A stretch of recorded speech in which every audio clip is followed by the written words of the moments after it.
Salut, je suis content de vous retrouver encore aujourd'hui sur Congo Wetu. Euh, je vous remercie de votre soutien. Je le dis toujours parce que je suis vraiment reconnaissant euh, pour votre soutien en me regardant, en me suivant, en commentant les émissions, en partageant, en likant et surtout en vous abonnant. Donc, je vous demande de vous abonner. De continuer à liker, à partager, à commenter les vidéos. Je vois quelques commentaires. Je réponds quand j'ai le temps. J'ai répondu à certains, je vais répondre à d'autres. Merci beaucoup de votre soutien. Abonnez-vous, abonnez-vous, abonnez-vous, abonnez-vous. Likez, likez, likez. Partagez, partagez, partagez. Commentez, commentez, commentez. Et aussi, n'oubliez pas, supporter aussi celui qui me supporte. Mon sponsor, la société justandin.com. Justandin.com. Et ça, c'est le site.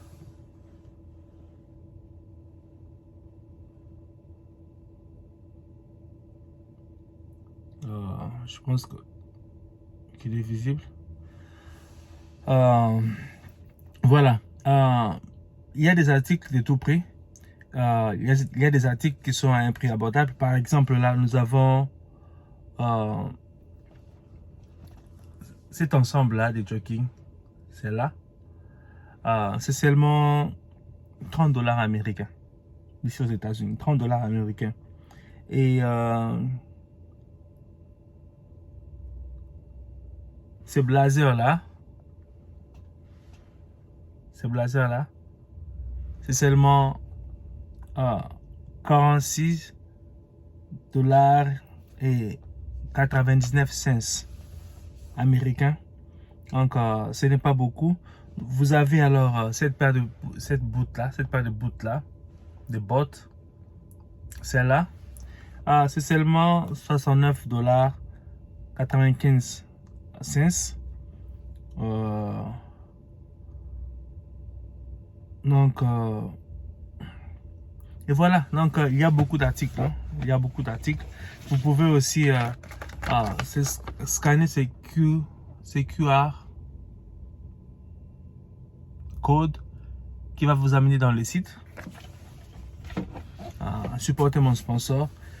Si vous voulez me sponsoriser aussi, je ferai pour vous ce que j'ai fait pour justandin.com. Donc, je parlerai de vous. Voilà. Alors, avant de parler des nominations qu'il y a aujourd'hui, je reviens encore sur le décès de Nemwanda Semi. C'est une personnalité politique et religieuse connue au pays. Je ne sais pas pourquoi sa mort, en fait, on n'en parle pas beaucoup dans les médias. Je ne sais pas pourquoi, mais c'est quelque chose que je n'ai pas inventé moi. Donc, vous voyez là le titre. Urgent, Nemwanda Semi est décédé. Ça, c'est un article qui a été publié il y a 10 heures. Donc, bon, c'est 10 heures par rapport à l'heure à laquelle je l'avais lu. Et ça, c'est la voix du Congo central. La voix du Congo central qui annonce que Nemwanda Semi est décédé. Que son âme repose en paix. Et que ses adeptes continuent sa lutte pour les valeurs du peuple Congo, qui fait partie du peuple congolais. Donc, pour la lutte pour les valeurs du Congo.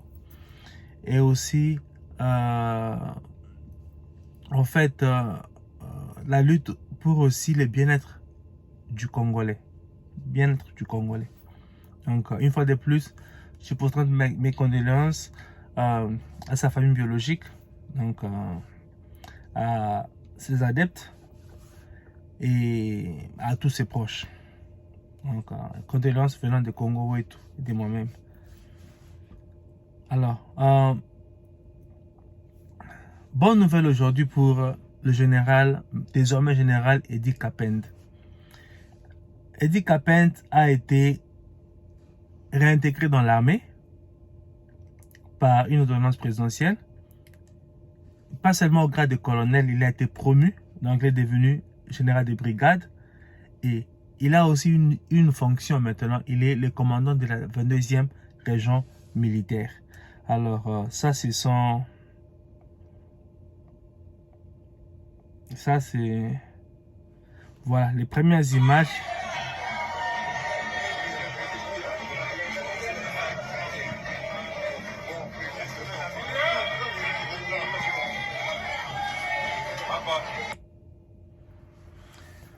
Voilà, les premières images après sa nomination.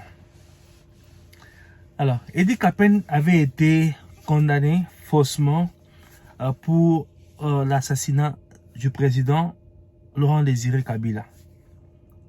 Laurent Désiré Kabila était venu avec l'AFDEL.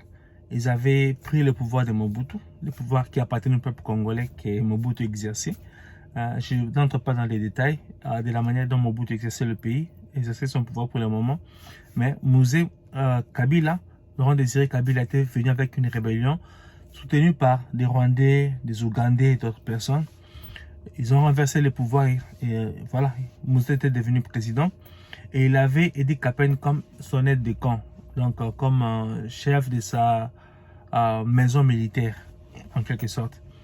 Alors, lorsque Mosé Kabila a été assassiné en janvier 2001, il y a eu un procès et on avait condamné Eddie Capen à mort pour l'assassinat de Mosé Laurent Désiré Kabila. Donc on a dit que c'est lui qui a assassiné Mosé Laurent Désiré Kabila.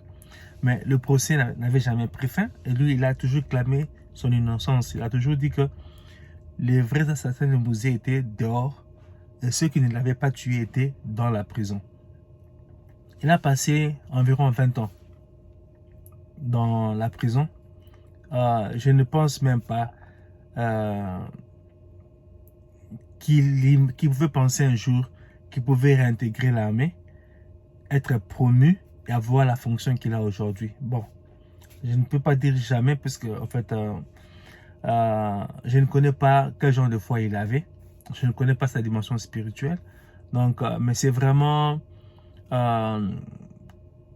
quelque chose de grand pour lui. Et de grand aussi pour le Congo et pour l'espace Grand Katanga. Pour le Congo, pourquoi? Parce que, en fait, on a su depuis longtemps qu'un fils du Congo était en prison faussement.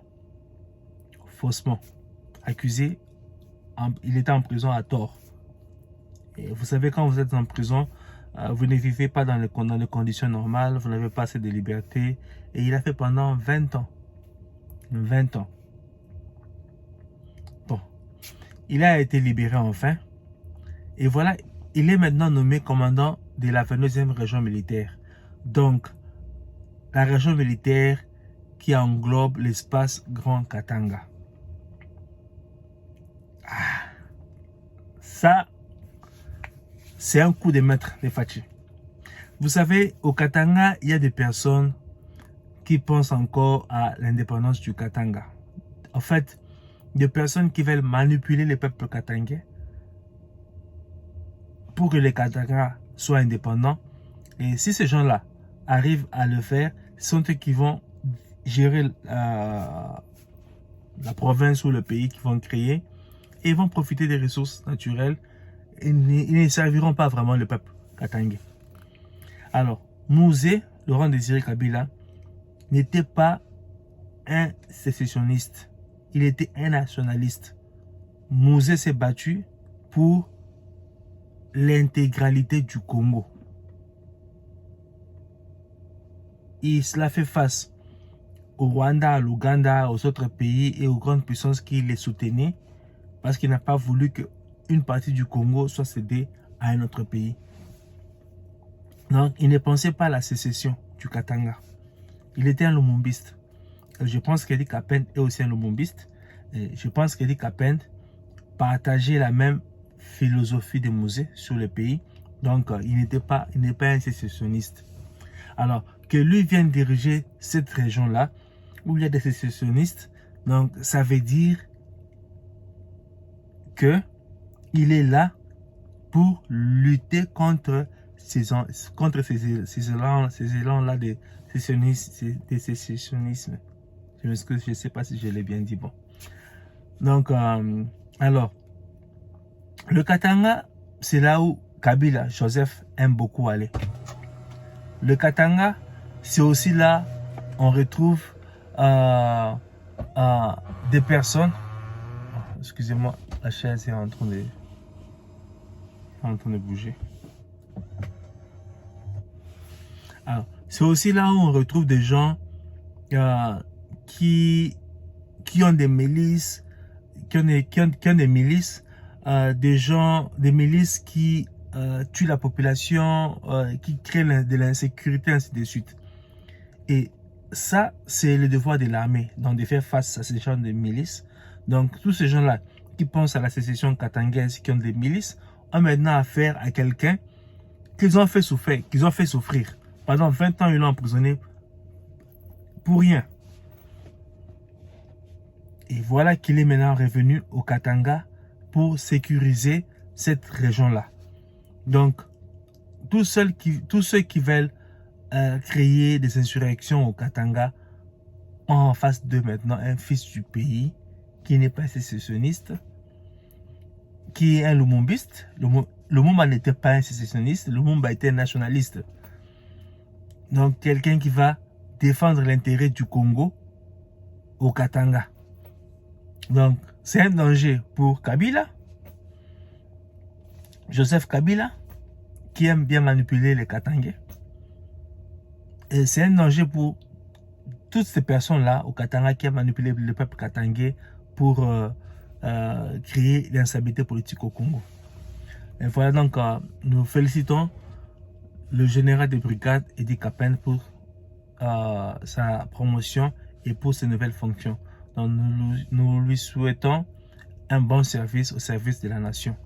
La loyauté au Congo, la loyauté au peuple congolais, la loyauté au commandant suprême des forces armées qui est Félix Tshisekedi. Alors,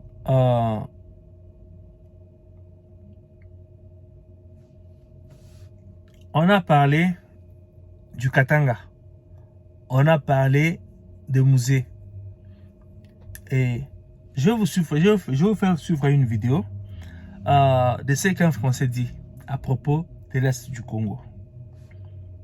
Écoutez. J'étais très surpris en écoutant le président Macron l'autre jour, quand il s'est adressé d'une manière un peu méprisante au président Tshisekedi, parce qu'il a dit quelque chose qui est faux. Il a dit, ça fait 20 ans que vous n'êtes pas capable de régler le problème de votre rébellion dans l'Est du pays. Or, ce n'est pas vrai. En réalité, ce qui s'est passé, c'est qu'après avoir mis Kabila à la tête de l'État congolais, Kagame et le président ougandais, parce qu'ils étaient tous les deux, les Ougandais et les Rwandais, ont dit, nous, on veut, en contrepartie, on va récupérer toute la production minière de coltan, c'est essentiel pour les téléphones portables et autres, on va le récupérer, et c'est dans la province de l'Ituri, qui est la province qui est juste à la frontière du Rwanda et du Burundi. Et de l'Ouganda, pardon. Les compagnies minières ont commencé à exploiter le coltan. Comme il fallait, pour pouvoir ne pas être gênés par les Congolais, ils ont financé des milices terribles, qui ont fait des atrocités épouvantables dans le coin, pour maintenir la terreur et garder le contrôle des mines. Et qu'est-ce qu'a fait Tshisekedi quand il est arrivé au pouvoir? Tshisekedi a dit, on ne peut pas continuer comme ça. Ça fait 20 ans que vous occupez une zone qui est une zone congolaise, que vous prenez le minerai, le coltan, et vous l'emmenez en Ouganda et au Rwanda. De là, vous le réexportez vers l'extérieur. Donc c'est vous qui faites les bénéfices et la plus-value. Et nous qui sommes les propriétaires du terrain, on n'a droit à rien. C'est scandaleux. Je veux que vous nous rendiez le contrôle de cette zone. Donc c'est pas du tout une rébellion. En réalité, c'est l'exploitation par des compagnies minières contrôlées et aidées par l'Ouganda et le Rwanda de toute la partie est du Congo. Et il y a une statistique, pour ceux qui pourront en douter, il y a une statistique fantastique, c'est vous regardez la production de coltan dans le monde et vous découvrez qu'il n'y a rien au niveau du Congo et qu'il y a plein au niveau du Rwanda, alors qu'il n'y a pas de mine au Rwanda de coltan. Vous voyez? Donc c'est vous dire que, alors, quand il dit qu'il y a une rébellion, non, il n'y a pas de rébellion. Et au contraire, c'est une exploitation. Et là, on revient à ce que je vous disais, c'est les fameuses compagnies minières. Alors, vous avez suivi. Les Ougandais et les Rwandais ont placé Kabila à la tête du Congo pour piller les ressources du Congo à l'est. Et cela s'est fait avec le coup d'état de Mouzé et puis avait occasionné l'emprisonnement de Idi Kapend, nous venons d'en parler. Et il dit que Tshisekedi vient et dit non, les choses ne doivent pas se passer ainsi. Le Congo appartient aux Congolais. C'est pas ce qu'il a dit, mais Tshisekedi l'a dit quand il était dans l'espace Grand Katanga, à Kasumbalesa. Le Congo appartient aux Congolais. Donc, nos ressources, nous devons en profiter d'abord. Et cela n'a pas plu à beaucoup. Notamment pas à Kagame, qui a ravivé le M23 pour commencer une rébellion, commencer à massacrer les populations du coin pour occuper les terres et piller les ressources du Congo. Mais cela n'est pas en train de se faire cette fois-ci comme Kagame le pensait. Sur place, il y a des mouvements de résistance des fils du pays, les Wazalendo, qui barrent la route au M23, le bras armé du Rwanda au Congo. Et il y a aussi tout ce que le président a fait pour notre armée, les recrutements et puis l'armement de notre armée. Bon. Une armée officielle, une armée respecte certaines conventions, elle respecte beaucoup de choses. Donc, l'armée a respecté le cessez-le-feu qui a été demandé. Mais les Wazalendo ne font pas partie de l'armée, donc eux ils se battent pour défendre les terres de nos ancêtres. Bon, il y a une accalmie d'environ 3 ou 4 jours. Généralement, quand cela s'est fait, en fait, le M23 en profite pour se réorganiser, pour se réarmer. Donc, nous devons être vigilants pour ne pas perdre les terres que nous avons déjà récupérées, continuer à récupérer les autres terres. Ce sont nos terres à nous. Nous devons les récupérer. Alors, la conséquence de la politique de Fachi, de Félix Tshisekedi à la tête du Congo, c'est quoi? Aujourd'hui, le FMI le reconnaît. D'après les Fonds monétaires internationaux, qui venaient de mettre à jour ces données relatives à la richesse mondiale, le produit intérieur brut de la RDC a atteint 69 milliards de dollars américains, soit une augmentation de 6 milliards par rapport à 2022, qui avait 63 millions de dollars. Donc, on est passé de 63 millions de dollars à 69 millions de dollars de 2022 à 2023. C'est là dans le contexte mondial caractérisé par la guerre en Ukraine, caractérisé par les effets de la COVID-19, tout ce que cela a entraîné comme inflation, mais le Congo est en train d'augmenter son PIB. Et aujourd'hui, avec ça, cette augmentation permet à la RDC de se hisser parmi les 10 pays africains les plus riches. Elle est due notamment à la production minière et aux réformes structurelles mises en place par les autorités d'après une institution de Bretton Woods. La production minière et les réformes structurelles mises en place par Félix Tshisekedi. Et voilà où nous en sommes aujourd'hui. Donc nous sommes parmi les 10 pays les plus riches d'Afrique aujourd'hui. Et nous sommes le pays le moins endetté d'Afrique et le pays qui a le taux de croissance le plus élevé en Afrique. Donc, le Congo est en train de s'enrichir plus vite que les autres pays africains. Si nous continuons dans cet élan-là, nous allons devenir la première puissance économique d'Afrique. Donc, félicitations au président Fachi, félicitations au gouvernement congolais et aussi à tous les Congolais qui supportent, qui soutiennent cette vision du président Fachi. Donc, c'est vraiment quelque chose de bon. Et puis, une fierté pour l'Afrique, c'est que nos frères du Burkina Faso ont inventé les vaccins contre le paludisme. Écoutez. En santé, la lutte contre le paludisme amorce une nouvelle étape. Depuis le 3 octobre 2023, l'Organisation mondiale de la santé OMS a homologué le R21 Matrix M, le nouveau vaccin contre le paludisme chez les enfants de 5 à 36 mois. Un vaccin mis au point par les chercheurs burkinabés avec à leur tête le professeur Alidou Tinto à l'unité de recherche clinique de Nanoro.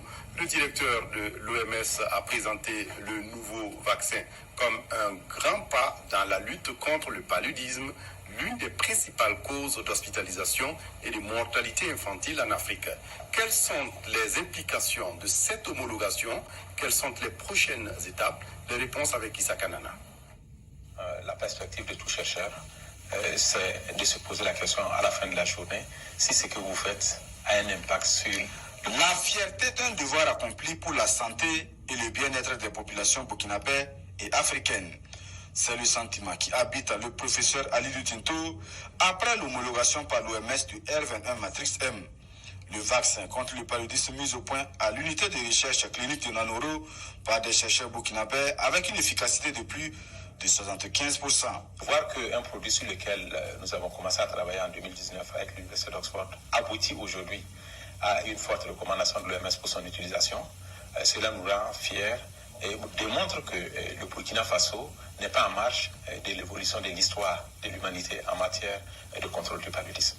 Ma satisfaction sera totale si un jour on arrive à éradiquer le paludisme. Mais bien entendu, c'est une étape très importante parce que, comme on l'avait dit l'année dernière, c'est la première fois dans l'histoire de l'humanité qu'on démontre qu'un vaccin peut atteindre ce niveau d'efficacité. Parce qu'on ne dit pas assez, il n'existe pas de vaccin contre un parasite. Et avoir un vaccin contre un parasite qui peut atteindre un niveau d'efficacité de 75%, pour nous, c'est une prouesse dont nous sommes vraiment fiers. Avec cette découverte du vaccin contre le paludisme, le Burkina Faso inscrit désormais son nom en lettres d'or dans les annales de l'histoire de la santé. Cette homologation de l'OMS ouvre donc la voie à la production à grande échelle du R21 Matrix M, un vaccin qui sera produit et commercialisé par l'Institut de Siromden. C'est un partenaire sûr et crédible qui s'est engagé à produire 200 millions de doses par an. Il n'existe aucune industrie pharmaceutique dans le monde qui est capable de le faire. Et donc, avec ce rythme de production, nous sommes quasi certains que nous allons pouvoir couvrir la forte demande dans des pays d'ennemis palus. Donc, vous voyez que ça va vraiment venir soulager nos politiques pour leur permettre d'accélérer en termes de couverture des enfants avec ce vaccin. Il revient à la question récurrente du coût de ce vaccin. Est-ce que les populations pourront y accéder? J'ai dit oui parce que nous sommes dans le plaidoyer pour faire en sorte que aussi bien ces vaccins que les vaccins du programme élargi de vaccination qui sont donnés gratuitement aux enfants, que tous ces vaccins rentrent dans le panier qui vont être administrés gratuitement à nos enfants. C'est donc un pas de géant qui vient d'être franchi dans la lutte contre le paludisme, surtout chez les enfants de 5 à 36 mois, la tranche d'âge la plus éprouvée par la maladie au Burkina Faso et en Afrique. L'administration des premières doses de vaccin est attendue pour courant 2024. Toutefois, des plaidoyers sont en cours pour accélérer l'introduction du vaccin au Burkina Faso. Le directeur général de l'OMS a dit qu'on pouvait espérer la mise à disposition des doses à partir du milieu de l'année prochaine. Mais nous, on pense qu'il n'y a pas de raison s'il y a moyen d'accélérer l'introduction de ce vaccin au début de l'année prochaine pour justement se préparer à affronter la saison palu 2024 et faire en sorte qu'en 2024, nous ayons moins de cas et moins de décès qu'en 2023. Dans l'immédiat, nous sommes dans un plaidoyer pour faire en sorte que tout de suite et maintenant, on ait 1 million de doses. Bouter le paludisme hors du Burkina Faso et de l'ensemble du continent d'ici à l'horizon 2030 reste le prochain défi pour les chercheurs burkinabés. Le professeur Alidou Tinto qui annonce la poursuite des travaux de recherche avec pour objectif ultime couper la chaîne de transmission du paludisme. Et voilà. Merci et félicitations à nos frères et sœurs du Burkina Faso pour ce vaccin qui va aider beaucoup d'Africains. Donc, nous sommes fiers de tout ce que les Africains, de tout ce que les Africains font dans le monde. Pas de jalousie. ici, ce Congo et tout, il n'y a pas de jalousie. Donc, il n'y a que des encouragements, il n'y a que du support et il n'y a que de bonnes paroles. Voilà, c'était pour moi un plaisir d'être avec vous aujourd'hui. J'espère que vous avez aimé l'émission.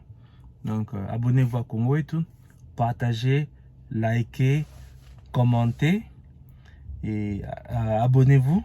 Et puis surtout, n'oubliez pas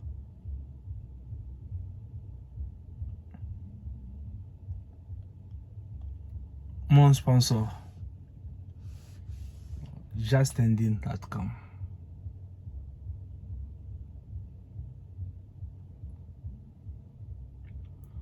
De toutes les façons, je vais ajouter le lien du site dans la description de cette émission. Voilà, donc c'était pour moi un plaisir de vous retrouver aujourd'hui. D'ici là, portez-vous bien.